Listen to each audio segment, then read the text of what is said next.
Hello বন্ধুরা, আমি সঙ্গীতা। আজকে অনেকদিন পরে একটা রেসিপি ভিডিও নিয়ে আপনাদের সামনে আমি হাজির হয়েছি। দেখুন, কাতলা মাছের একটা রেসিপি। এখানে আমি 4 পিস কাতলা মাছ প্রথমে ধুয়ে নুন হলুদ মেখে রেখে দিয়েছি। এবার এর সঙ্গে একটু কাঁচা তেলও আমি দিয়ে দেবো,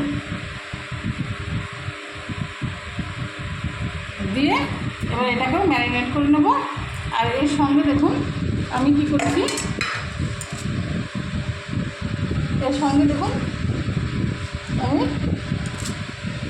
দুটো কাঁচা লঙ্কা, 2 টুকরো আদা, একটা টমেটো আর একটা পেঁয়াজ কেটে আমি তেলে ভেজে নিয়েছি। আর তার সঙ্গে দেখুন আমি শিলে দেখুন একটু পোস্ত নিয়ে নিয়েছি আর একটু গরম মশলা। এবার এই মশলাটাকে দিয়ে আমি বেটে নিচ্ছি। আর এই মাছটাকে আমি ম্যারিনেট করে তেল দিয়ে নুন দিয়ে 10 মিনিট রেখে দেবো। এবার আমি এটাকে বেটে নিয়ে ফিরে আসছি। দেখুন, এবার আমি কী করব, মশলাটা বেটে নিলাম। এই যে মশলাটা এটা দিয়ে ম্যারিনেট করে নেবো, ম্যারিনেট করে নিয়ে ফিরে আসছি। দেখুন বন্ধুরা, ম্যারিনেট করে আমি 10-15 মিনিট রেখে দিয়েছি। এবার দেখুন আমি রান্নাটা কী করে করি। দেখুন বন্ধুরা, আমার কড়াইতে এবার একটা তেল দিয়ে নিয়েছি। আর যেহেতু এই রান্নাটা কালো জিরা দিয়ে করলেই ভালো লাগে, ভাপা বিশেষ করে, কিন্তু যেহেতু আমার বাটার মধ্যে কোনো জিরে ব্যবহার হয়নি, তার জন্য একটু জিরে আমি ফোড়ন দিয়ে নিলাম। আর একটা শুকনো লঙ্কা, তেজপাতা, আর মাছটাকে দেখুন এরকম ম্যারিনেট করে রেখে দিয়েছিলাম। এবার কী করবো, মাছটাকে এর মধ্যে দিয়ে দেবো।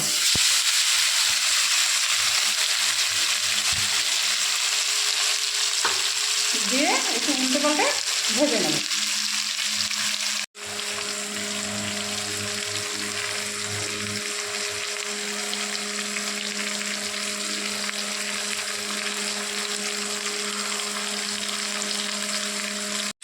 উল্টে নিয়েছি। এবার যেটা করতে হবে, এর মধ্যে একটু দেখুন এই মশলাটার মধ্যে একটু গরম জল করে আমি রেখেছিলাম। ওই থালাটা ধুয়ে ওই গরম জলটা আমি এর মধ্যে দিয়ে দিলাম। এবার চাপা দিয়ে রেখে দেবো। এরকম বন্ধুরা, ঢাকা দিয়ে রেখেছিলাম, একদম ভাপে হয়ে গেছে। আপনারা নুনটা একটু দেখে নামিয়ে নেবেন।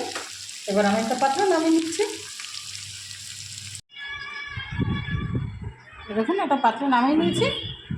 আপনারা এইভাবে একটু অল্প মশলা কিন্তু ভাপা করে খেয়ে দেখবেন, খুবই ভালো লাগবে। আর ভিডিওটি ভালো লেগে থাকে শেয়ার করতে ভুলবেন না। ধন্যবাদ।